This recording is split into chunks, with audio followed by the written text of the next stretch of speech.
शिवलीलामृत या ग्रंथाच्या पठणाने उपासकाचे इष्ट मनोरथ पूर्ण होतात. गंडांतर, रोग, अपमृत्यू, पाप, ऋण, दारिद्र्य व संकट यांचं निरसन होतं. आयुष्य, आरोग्य, धन, धान्य, संतती, संपत्ती, ऐश्वर्य वृद्धिंगत होतं.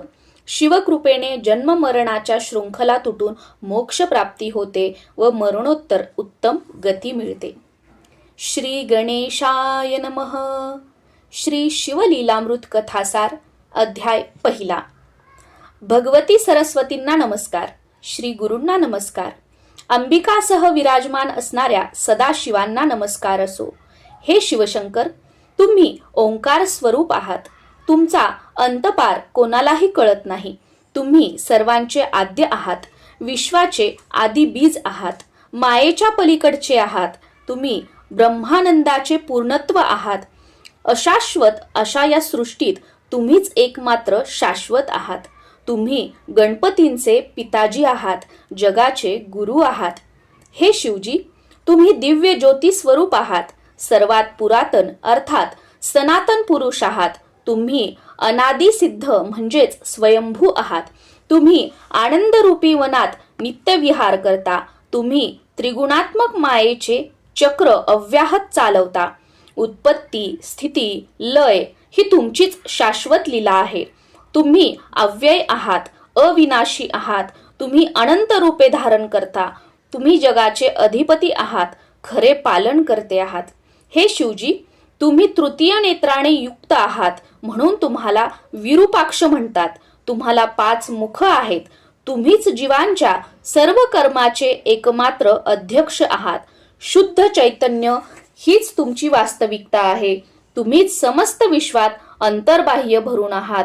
तुम्ही जीवांना गहन कर्म बंधनातून सोडवता. मनाला मोहित करणाऱ्या मदनांचे दहन करणाऱ्या शिवप्रभो, तुमचा जय जयकार असो. शिवजी, तुम्ही भक्तवत्सल व भक्ताभिमानी आहात. हिमालयांचे जावई म्हणून सर्वश्रुत आहात. तुमच्या भाळी तृतीय नेत्र आहे. जगाच्या कल्याणासाठी हलाहल प्राशन केल्यामुळे तुमचा कंठ नीलवर्ण झाला आहे म्हणून तुम्हाला नीलकंठ म्हणतात. तुम्ही उमादेवींचे पती आहात. तुमच्या मस्तकावरील जटाभारात स्वर्गलोकीची मंदाकिनी विराजमान आहे. ती जाईच्या पांढऱ्या शुभ्र माळेसारखी शोभून दिसते.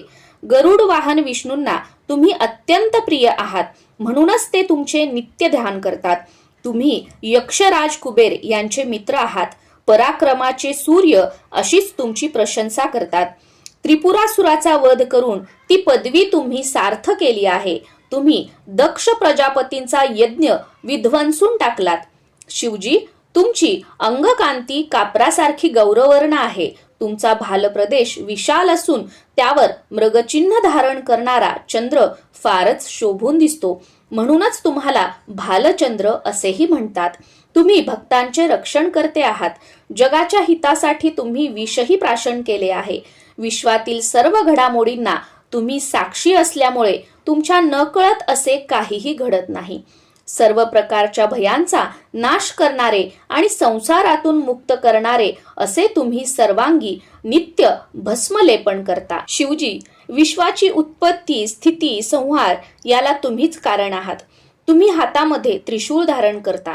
सिंहाचे चर्म वस्त्र म्हणून परिधान करता. तुम्ही देवांचे सेनापती स्कंद कार्तिकेय यांचे पिताजी आहात. तुमच्या मुखावर सदा सुहास्य विलसत असते. तुम्ही म्हणजे मायारूपी अरण्य जाळून टाकणारे अग्नी. तुम्ही म्हणजे ज्ञानाचे सघन रूप. तुम्ही म्हणजे सच्चित आनंद स्वरूप ब्रह्म. तुम्ही निर्मळ आहात. तुमच्या अंतकरणात परम शांती वास करते. तुम्ही म्हणजे कधीही विचलित न होणारे तत्व. जगाचे कल्याण करणारे म्हणून तुम्हाला शिव म्हणतात. तुम्ही संपूर्ण विश्वाला सर्व काळ अंतर्बाह्य व्यापून आहात. कोट्यावधी सूर्या एवढे तुमचे तेज कधीही कमी होत नाही. शिवजी, तुम्ही कलियुगातील पापरूपी मलाचे दहन करता. आपल्या भक्तांना दोषमुक्त करता. तुम्ही अनंत ब्रह्मांडाचे स्वामी आहात. तुम्ही जगाचे रक्षण करता. श्री विष्णू म्हणजे कमलोद्भव ब्रह्मदेवांचे तात. त्यांचे मन तुमच्या ध्यानात रमते. तुम्ही जीवांना जन्म मरणाच्या फेऱ्यातून सोडवता. त्यांना मुक्ती देता. ब्रह्माजी, श्रीहरी, शेष सहस्त्रार्जुन, इंद्र, देव आणि ब्राह्मण हे सर्व अहोरात्र तुमचे ध्यान करतात. भय म्हणजे प्रपंच, सृष्टीचा पसारा, संसार, तोही तुम्हीच आहात आणि जीवांना संसारातील ताणांपासून मुक्त करणारेही तुम्हीच आहात.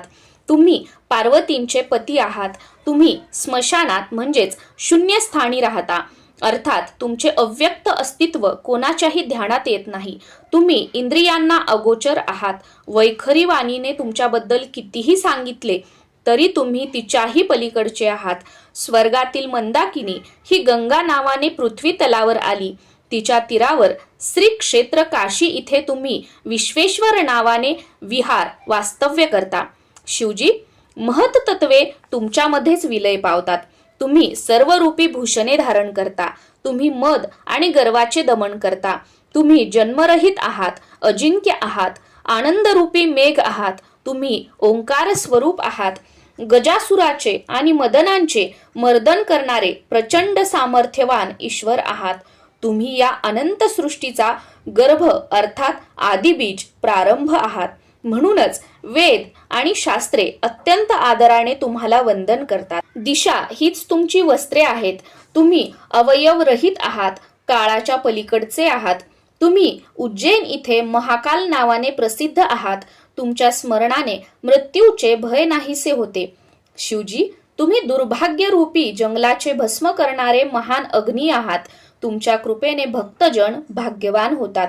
म्हणूनच तुम्ही भक्तांचे अत्यंत प्रिय उपास्य दैवत आहात. तुम्ही वेणूराजांचे भयंकर पाप हरण करणारे सनातन घृष्णेश्वर आहात. उमादेवी मनोमन नेहमी तुमचेच चिंतन करतात आणि तुम्हीही भक्तांच्या हृदयरूपी कमळात मुग्ध भ्रमर होऊन वास करता. हे भाळी चंद्रकोर धारण करणाऱ्या शंभो, तुम्ही सौराष्ट्र देशात सोमनाथ नावाने अधिष्ठित आहात. शिवजी, तुमचे नेत्र कमळासमान आहेत.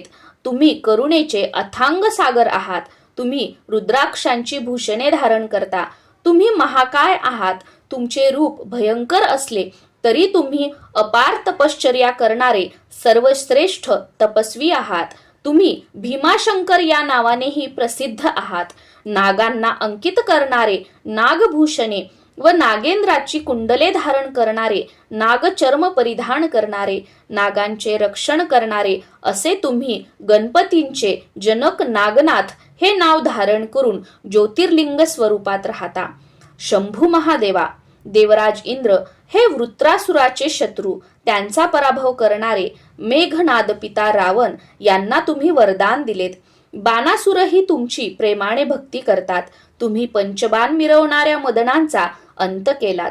तुम्ही भवरूपी रोगावर उपचार करणारे निष्णात वैद्य आहात. त्रिपुरासुराचा वध करणारे अत्यंत अद्भुत असे तुम्ही वैद्यनाथ नावाने प्रख्यात आहात. त्रिलोचन, तुम्ही त्रिगुणांच्या पलीकडचे आहात. आधिदैविक, आधिभौतिक, आध्यात्मिक असे त्रिविध ताप शांत करणारे आहात.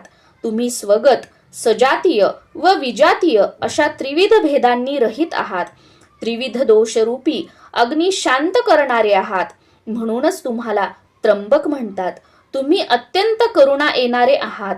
तुम्ही म्हणजे कामरूपी हत्तीचे विदारण करणारे सिंह. तुम्ही म्हणजे कृपेचे अथांग सागर. तुम्ही म्हणजे जगाच्या आनंदाचे मूलस्थान. तुम्ही हिमवंताच्या कन्यकांचे पती आहात.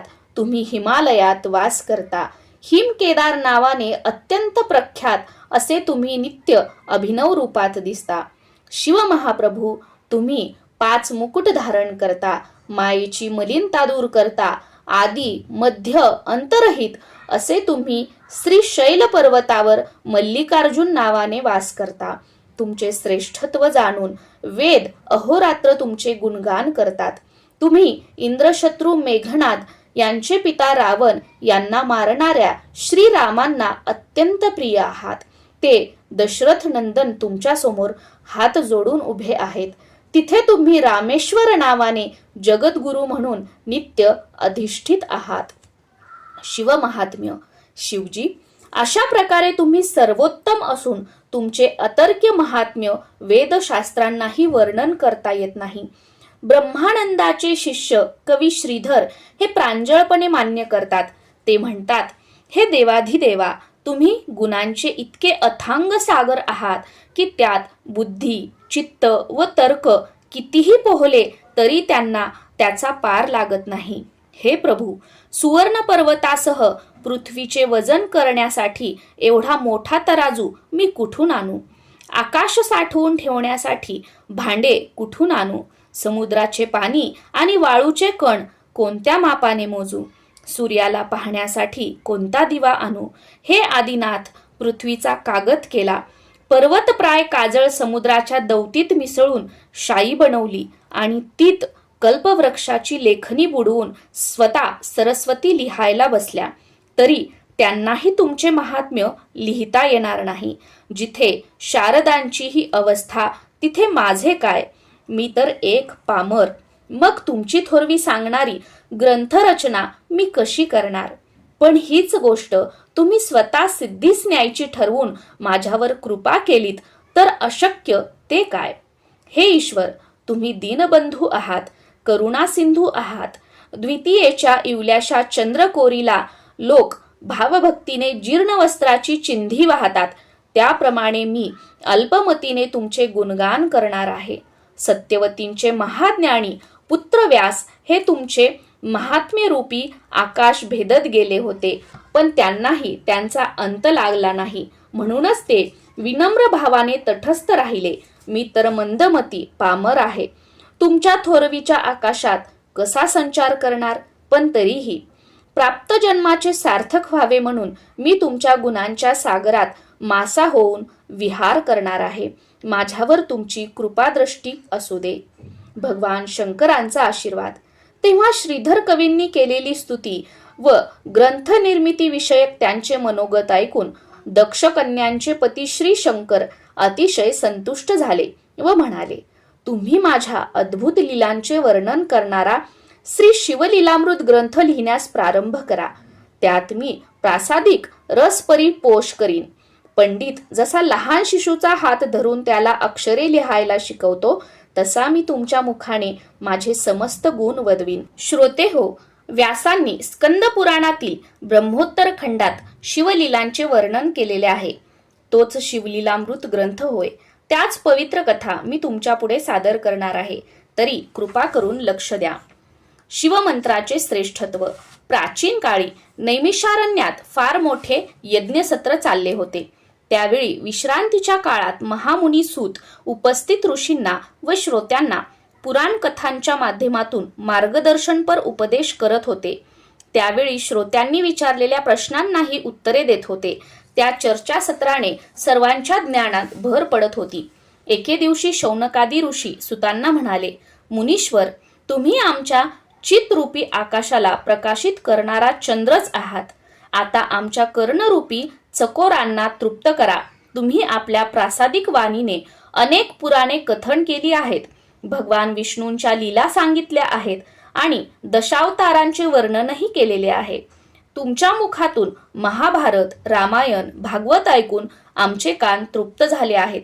आता आम्हाला अत्यंत अद्भुत असा श्री शिवलीलामृत ग्रंथ ऐकण्याची इच्छा आहे. ती तुम्ही पूर्ण करा. ती विनंती ऐकून वेदव्यास शिष्य सूत अतिशय प्रसन्न झाले. ते श्रोत्यांना उद्देशून म्हणाले, शिवचरित्र परम आश्चर्यकारक आहे. याच्या श्रवणाने महापापांचे पर्वत जळून जातात. म्हणून हे लक्ष देऊन ऐका. याच्या श्रवणाने भगवान शंकर तुम्हाला आयुष्य, आरोग्य, अपार ऐश्वर्य, उत्तम संतती, संपत्ती, ज्ञान, विवेक असे सर्व काही देतात. तुमचे सर्वार्थाने कल्याण करतात. शिवचरित्र अत्यंत निर्मळ आहे. ते ऐकल्याने कलिमल नष्ट होतो आणि सर्व तीर्थयात्रांचे, व्रतांचे व महायज्ञ केल्याचे पुण्यफल प्राप्त होते. सर्व यज्ञात जपयज्ञ श्रेष्ठ आहे. आता कोणत्या मंत्राचा जप करावा तेही सांगतो. ओम नमः शिवाय हा 6 अक्षरांचा शिवमंत्र सर्वश्रेष्ठ आहे. या मंत्राचा नित्य जप करावा. नमः शिवाय हा 5 अक्षरी मंत्रही तितकाच प्रभावी व फलदायी आहे. या मंत्राचा जप जीवांना संसार रूपी सागरातून तारून नेतो. म्हणूनच ब्रह्मादी देव व ऋषी याच मंत्राचा जप करतात.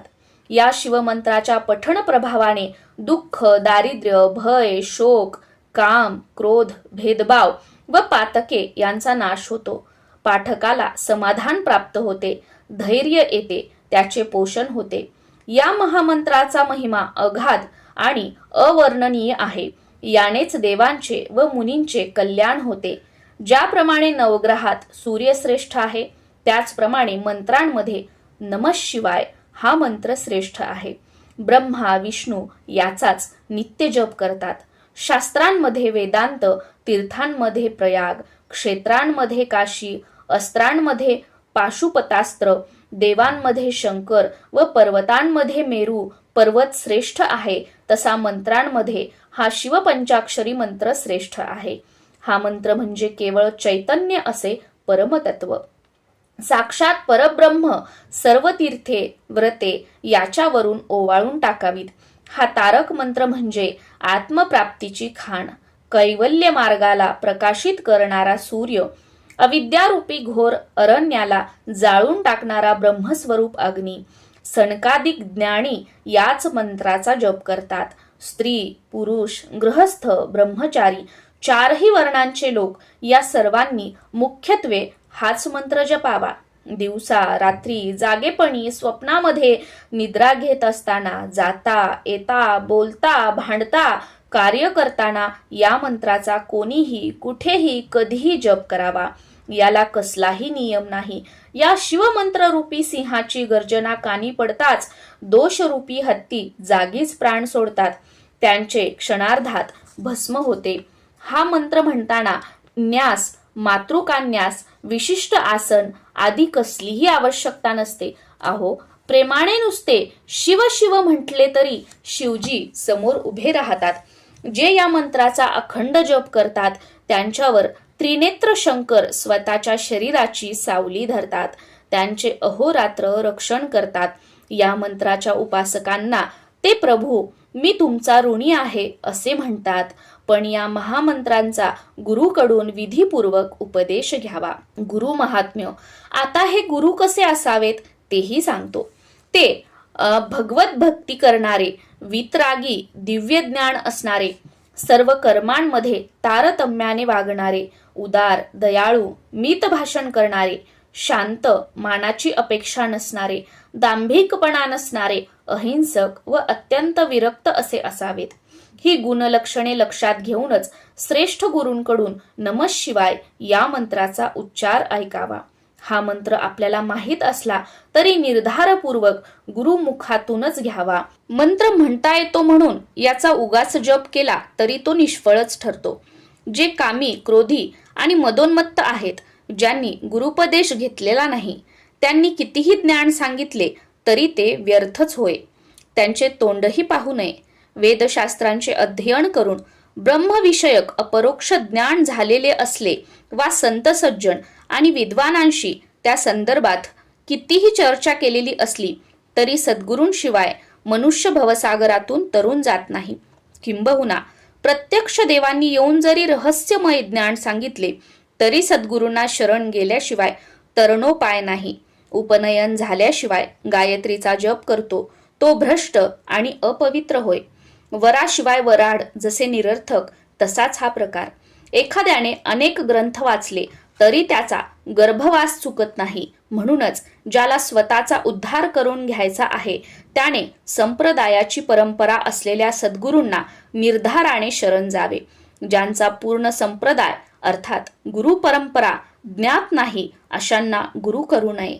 जन्मजात अंध असलेल्या व्यक्तीला रंगाचे ज्ञान नसते तसेच ते गुरु असतात असो. शिवमंत्राचे पुरश्चरण. शिवमंत्र अत्यंत पवित्र व उद्धारक आहे. त्याचे काशी, कुरुक्षेत्र, नैमिषारण्य, गोकर्ण अशा उत्तम क्षेत्री पुरश्चरण करावे.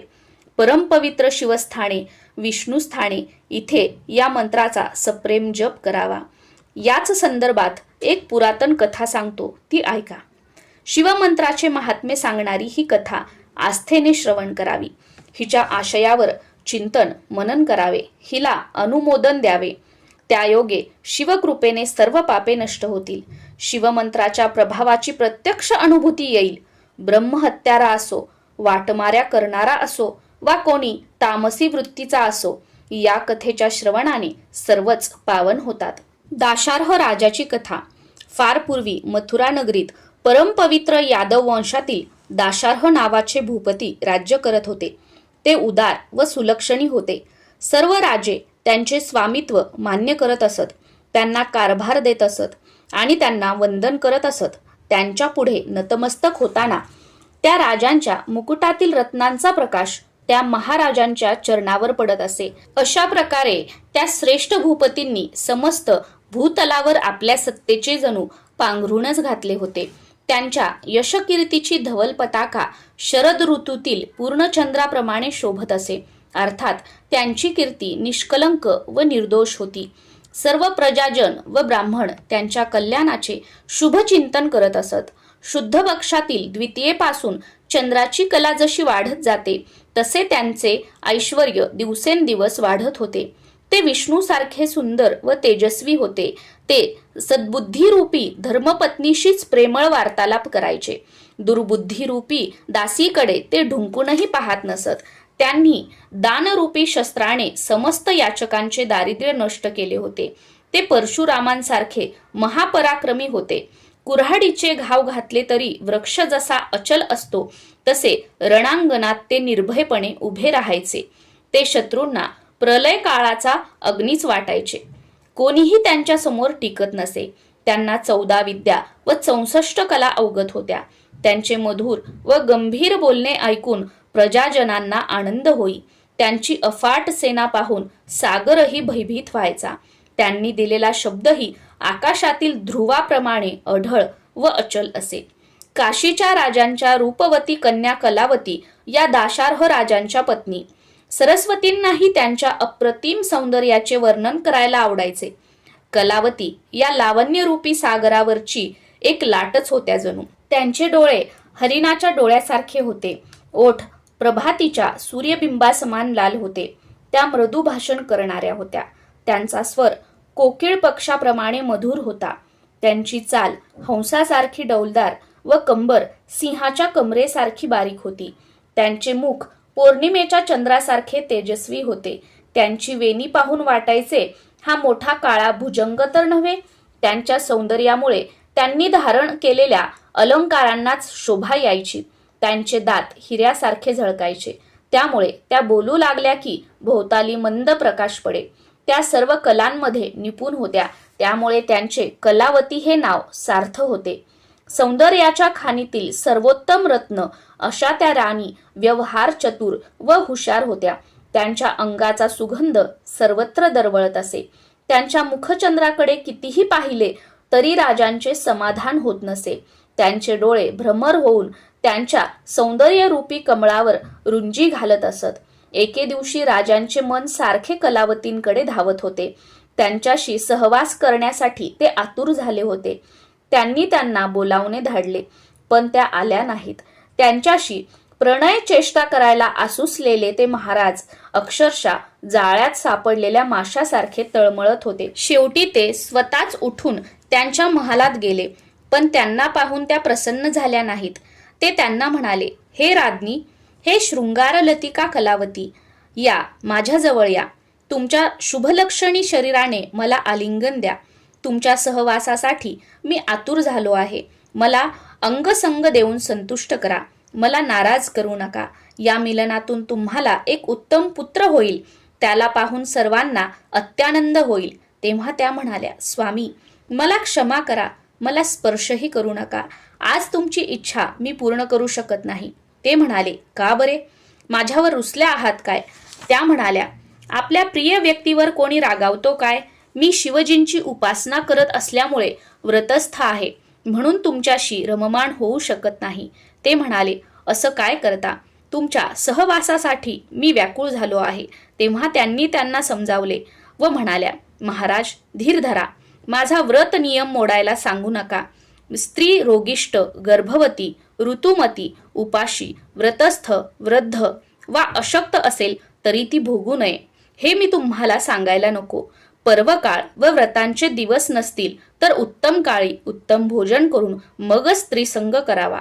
समागमाच्या वेळी स्त्री व पुरुष तरुण, रूपवान व आनंदी असावेत. त्यांच्या मनात चिंता, उद्विग्नता असू नये. त्यांनी एकमेकांवर प्रेमवर्षाव करत सहवासाचा आनंद उपभोगावा असे जाणकारांनी सांगितले आहे. पण कामवासनेने अंध झालेल्या दाशार्हांनी कलावतीचे बोलणे मनावर घेतले नाही. त्यांनी दोन्ही हात पसरून त्यांना एकदम दृढ आलिंगन दिले. तर काय आश्चर्य, त्यांना बाहुपाशात घेताच त्यांचे अंग पोळले. ते क्षणार्धात त्यांच्यापासून दूर झाले. त्यांना मोठा प्रश्न पडला. त्यांनी विचारले, राणी, हे काय नवल आहे? तुमचे अंग इतके तप्त कसे? त्या म्हणाल्या, महाराज, रागावू नका. अनुसूया पुत्र दुर्वास हे माझे गुरु आहेत. त्यांनी मला शिवपंचाक्षरी मंत्र दिला आहे.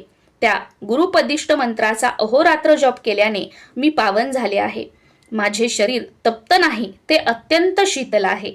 तुमचेच शरीर अपवित्र असावे असे मला वाटते. कारण अभक्ष भक्षण केलेले असेल, आचरण शुद्ध नसेल तर शरीरही विटाळते. श्री गुरूंच्या कृपाप्रसादाने मला अंतर्ज्ञान आहे. त्या आधारे मी एवढेच सांगू इच्छिते की तुमच्याकडून जप, तप, शिवपूजन, गुरूंची सेवा असे कोणतेही कर्म घडलेले नाही. त्यामुळे पुढे तुम्हाला दारुण नरक यातना भोगाव्या लागणार आहेत. हे सर्व टाळायचे असेल तर वेळीच सावध व्हा. स्वतःच्या उद्धारासाठी काहीतरी साधना करा. ते ऐकून दाशार्ह महाराजांना फार पश्चाताप झाला. त्यांना काहीच बोलवेना. ते कलावतींना म्हणाले, राणी, तुम्ही खरोखरच सद्गुणी आहात. माझ्याकडून अनंत प्रमाद घडले आहेत, हे मी मान्य करतो. म्हणून तुम्हीच मला शिवमंत्र द्या. त्याच्या जपाने मीही पावन होईल. माझी महापापे जळून भस्म होतील. त्या म्हणाल्या, नाथ, मला क्षमा करा. शिवमंत्राची दीक्षा देण्याचा अधिकार मला नाही. कारण शास्त्राप्रमाणे पती हाच पत्नीचा गुरु असतो. म्हणून तुम्ही यदुकुळाचे मुख्य गुरु गर्गमुनी यांना शरण जा. त्यांच्याकडून शिवमंत्राची दीक्षा घ्या. ते वसिष्ठ, वामदेवांसारखे श्रेष्ठ ज्ञानी ऋषी आहेत. त्यांनाही ते पटले. ते राणीसह गर्गमुनींच्या आश्रमात गेले. त्या थोर तपस्वींना वंदन करताना त्यांच्या हृदयात अष्टसात्विक भाव दाटून आले होते. ते नम्रपणे म्हणाले, मुनीश्वर, मी तुम्हाला शरण आहे. माझ्यावर दया करा. शिवमंत्राची दीक्षा देऊन मला कृतार्थ करा. त्यावेळी त्यांचा मनोभाव जाणून गर्गमुनींना करुणा आली. राजा राणींना घेऊन ते यमुना तीरी आले. त्या दोघांना स्नान करायला सांगितले. त्यांचे स्नान झाल्यावर त्यांच्यासह एका मोठ्या वृक्षाखाली बसले. तिथे राजांकडून यथासांग शिवपूजन करवून घेतले. तेव्हा त्यांनी गर्गमुनींचीही पूजा केली. त्यांना दिव्य रत्ने व दिव्य वस्त्रे दिली. गुरुदक्षिणा म्हणून अपार द्रव्य दिले आणि अनन्य भावाने त्यांचे पाय धरून म्हणाले, गुरुदेव, कृपा करून मला अनुग्रह द्या. मला शिवदीक्षा देऊन धन्य करा. खरोखर जे गुरूंना शरण जातात, त्यांची सेवा भक्ती करतात, त्यांच्या उपदेशाचे निष्ठेने पालन करतात, ते धन्य होत. पण जे गुरूंची वंचना करतात, त्यांच्या नशिबी घोर नरक यातनाच येतात. श्री गुरूंच्या घरी संकट असताना जो सुखविलासात दंग असतो, त्या मतिमंदाला ज्ञान कसे मिळणार? गुरु म्हणजे ब्रह्मानंदांची सजीव मूर्ती. गुरु म्हणजे साक्षात परब्रह्म. जो त्यांची भक्ती करत नाही तो अधम. काही लोक युक्तिवाद करतात, म्हणतात तन, मन व धन या सर्व नश्वर गोष्टी आहेत, त्या गुरूंना अर्पण करण्यात काय अर्थ आहे? असे ज्ञान पाजाळणाऱ्या षडांना काय म्हणावे? त्या दुरात्म्यांचे तोंडही पाहू नये. त्यांची विद्या, त्यांचे ज्ञान, त्यांचे वैराग्य, त्यांची साधना हे सर्व व्यर्थ. त्यांचा धिक्कार असो. असे वक्तव्य करणारा 4 वेद आणि 6 शास्त्रे जाणणारा विद्वान पंडित जरी असला तरी त्याचे पांडित्य निरर्थकच. गाढव पाठीवरून चंदनाचा भार वाहते, पण त्याला त्याचा सुगंध लागत नाही. पळी षड्रस अन्न वाढते, पण तिला त्याची चव कळत नाही. मापाने तांदूळ मोजले जातात, पण भात खाण्याचे सौख्य त्याच्या नशिबात नाही. घाना उसाचा रस गाळतो, पण त्याची गोडी चाकतात दुसरे. पात्रात साखर साठवली जाते, पण त्याला तिची माधुरी लाभत नाही. गुरूंची वंचना करणारेही तसेच असतात. ते आपल्या ज्ञानाचा, आपल्या विद्वत्तेचा गाढवाप्रमाणे व्यर्थ भार वाहतात. गुरुभक्तीत किती आनंद आहे हे त्यांना कधीच कळत नाही. गुरूंना विन्मुख असणारे ते सर्व अभाविक आणि दुर्जन होत. पण दाशार्ह राजा तसे नव्हते. ते भाविक, उदार व श्रद्धावंत होते. त्यांचा पश्चाताप खरा होता. त्यांची स्वतःच्या उद्धाराची तळमळ खरी होती. त्यांची शरणता खरी होती. त्यांनी निर्मळ मनाने श्रीगुरूंची षोडशोपचारे पूजा केली व आपले मनोगत व्यक्त करून त्यांच्या सन्मुख हात जोडून उभे राहिले. तेव्हा गर्गमुनींनी त्यांना हृदयाशी धरले, आपला वरदहस्त त्यांच्या मस्तकी ठेवला, त्यांना नमः शिवाय या शिवपंचाक्षर मंत्राचा उपदेश केला. त्या अनुग्रहाने ते नृपोत्तम धन्य झाले. त्यांच्या अंतकरणातील अज्ञानाचे निरसन झाले. त्यांना निजबोध झाला.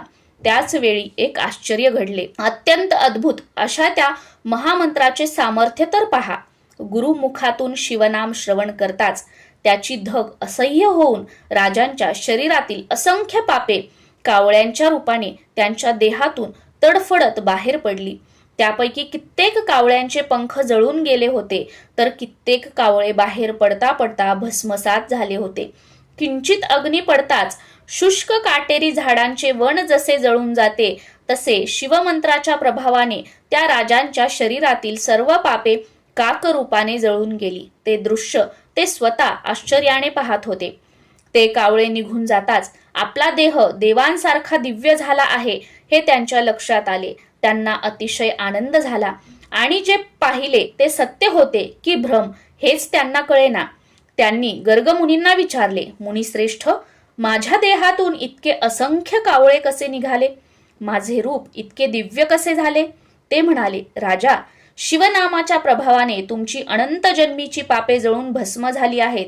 कावळे हे त्यांचे प्रतिकात्मक रूप होते. आता तुम्ही पूर्णतः निष्पाप झालेले आहात, म्हणून तुम्हाला हे दिव्य रूप मिळाले आहे. ते ऐकताच त्यांचे हृदय कृतज्ञतेने भरून आले.